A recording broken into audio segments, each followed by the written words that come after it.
আমার লাস্ট ব্লগটায় বলেছিলাম ছেলের 5 বছরের জন্মদিনে 40 জনের রান্না আমরা বাড়িতেই করেছিলাম। আর এত এত ভালোবাসা ভরা কমেন্ট পেয়েছি, কৃতজ্ঞতা স্বীকার না করলে খুব অন্যায় হবে। অনেকেই আপনারা বলেছেন আমি নাকি অনন্যা, কেউ বলেছেন আমি দশভুজা। দোষ, আমি ওসব কিচ্ছু না। একটা কাজ করতে গেলে আমি 10টা কাজ ভুল করি।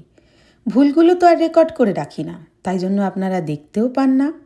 একদিন যদি আমার বরের বর্ণনায় আমার কথা শোনেন, তাহলে বোধহয় আমাকে আর কেউ ফলো করবেন না।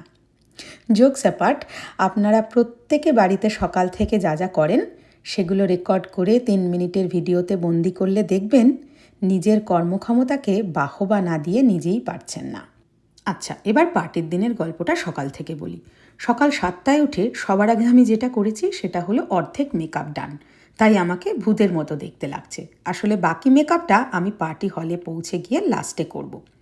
তারপরে আমরা ভাত করলাম।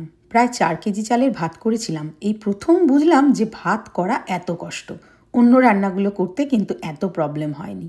ওই অত অত বড় বড় বাসন থেকে ভাতের মাড় ঝরানো ওয়াজ দ্য টাফেস্ট জব। যাই হোক, সেসব করে নিয়ে ফয়েল পেপারে মুড়ে আমরা পার্টি হলে পৌঁছে গেছি হলটা ডেকোরেট করার জন্য। এই হলটা মোটামুটি আমাদের বাড়ি থেকে 30 মিনিটের দূরত্বে ছিল। চকর এবার ইচ্ছে ছিল যে ওর জন্মদিনের থিম হোক সকার। আপনাদের মধ্যে অনেকেই জানেন যে এই বছর ফুটবল ওয়ার্ল্ড কাপ দেখার পর থেকে চকো কীরকম পাগল ফুটবল ফ্যান হয়েছে।